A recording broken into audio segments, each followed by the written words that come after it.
Moe Abbassi back at it again.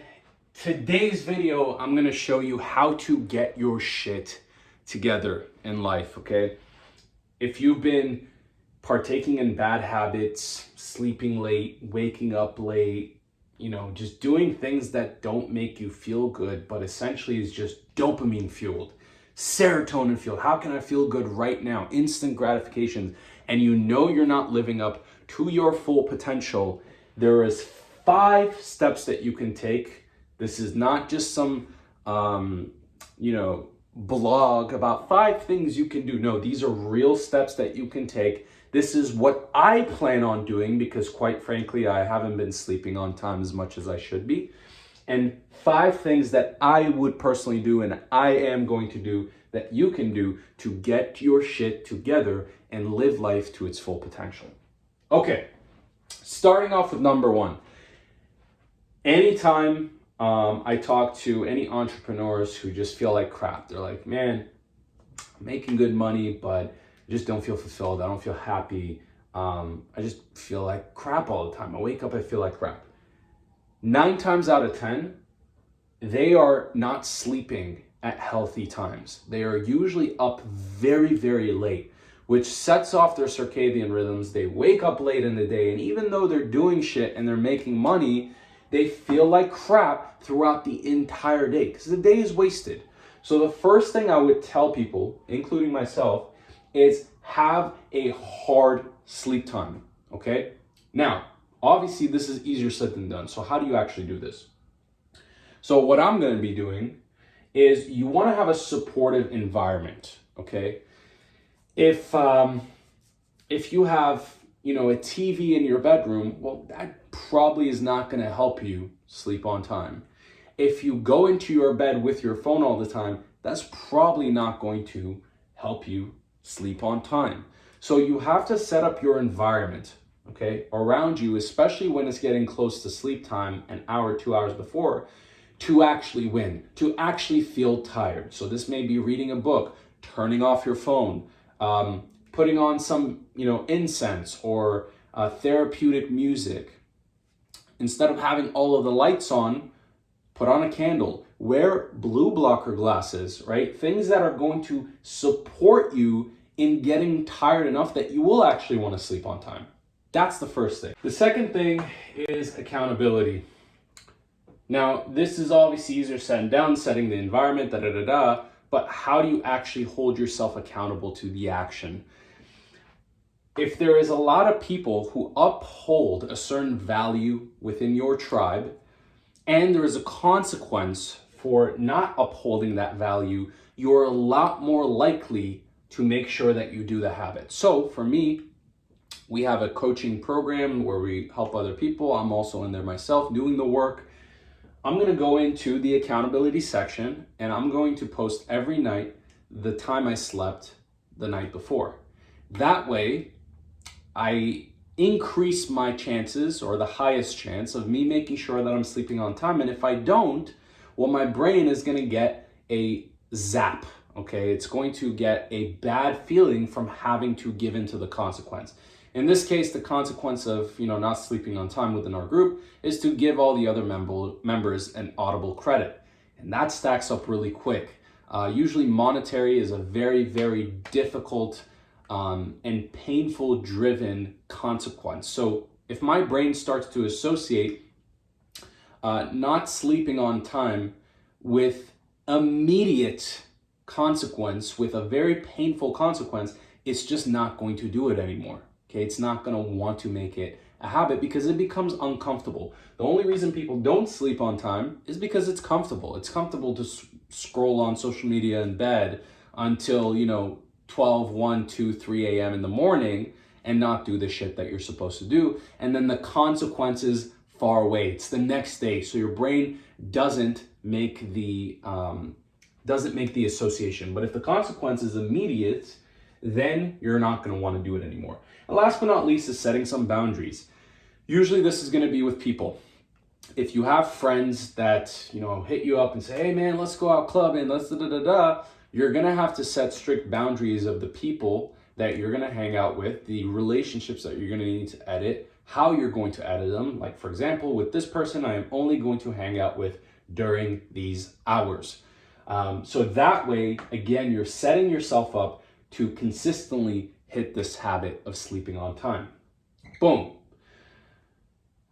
Once that habit is down, you do not move down to the next habit until you have this consistent. I would say at least 80 to 90% of the time. Once this habit is down consistently, the second habit to get your shit together is to not use your phone in the morning, okay? Most people, they can even sleep on time, but what do immediately as soon as they get up?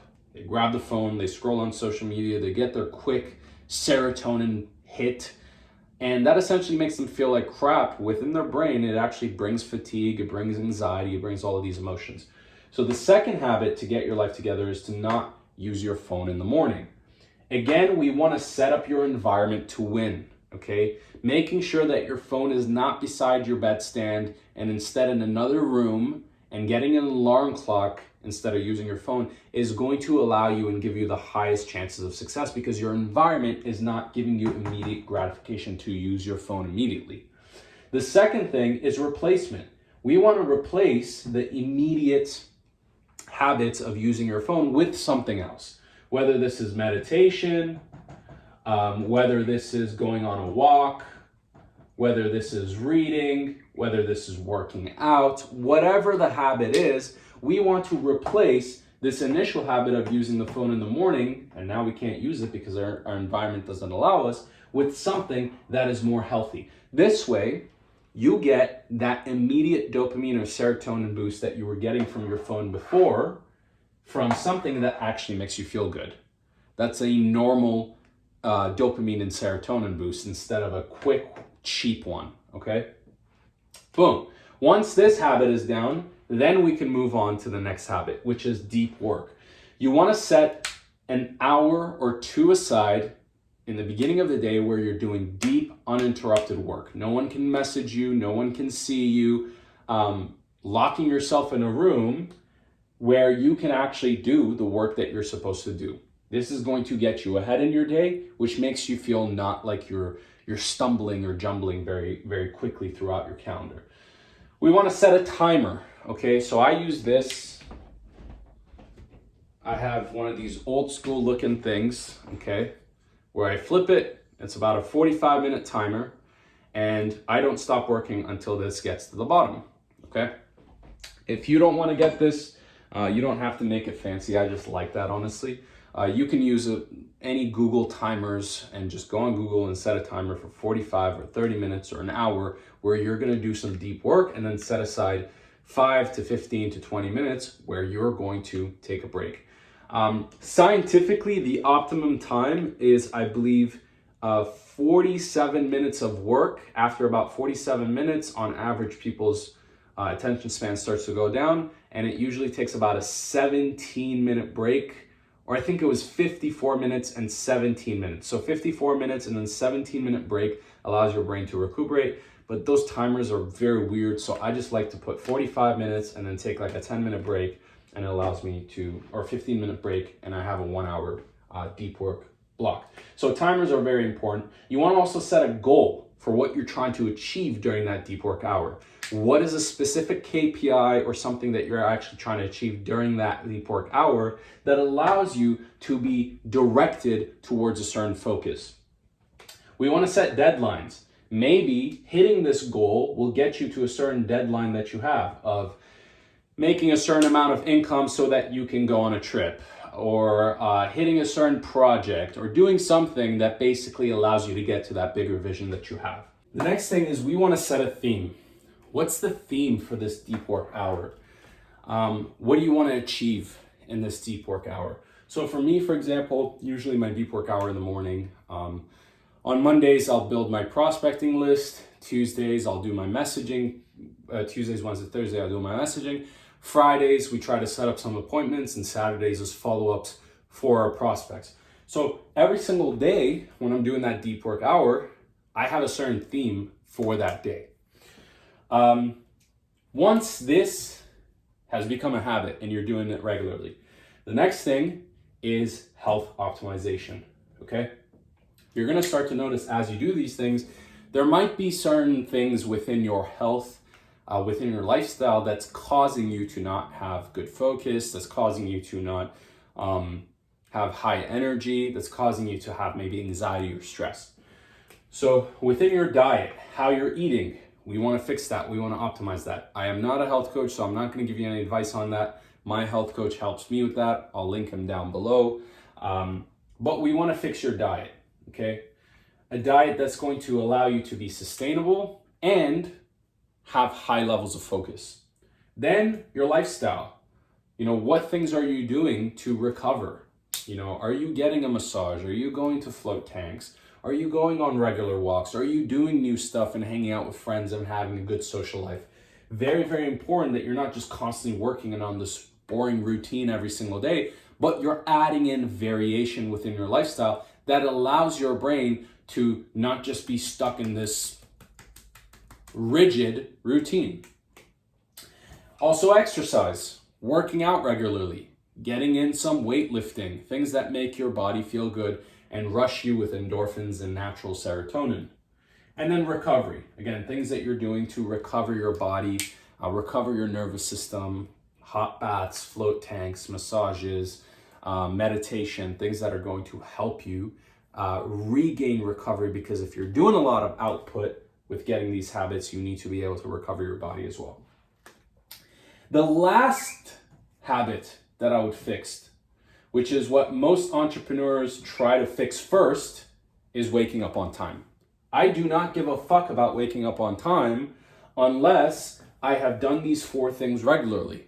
There's no reason for me to wake up on time if I'm sleeping like shit, I'm using my phone in the morning, I'm not working regularly, I have crappy health. We want to optimize these things first, then have a consistent wake up time. Now, of course, usually if you sleep on time, it's going to fix this naturally, okay? If you're sleeping, let's say 9 p.m., if you naturally get 8 hours of sleep or 9 hours of sleep, you're gonna wake up without an alarm clock. So you're gonna be able to go through these things and not even have to worry about this.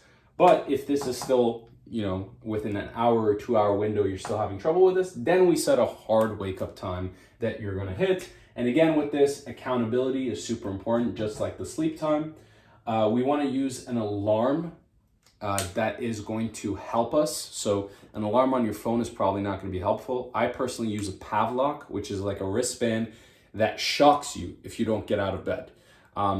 So it gives you, a couple of beeps. It tells you to do jumping jacks. If you don't do those jumping jacks, then it shocks you. So I don't want to feel that pain, which makes me want to actually get up. And then availability bias, right? So again, making sure that your phone isn't beside you so that you can't just click snooze.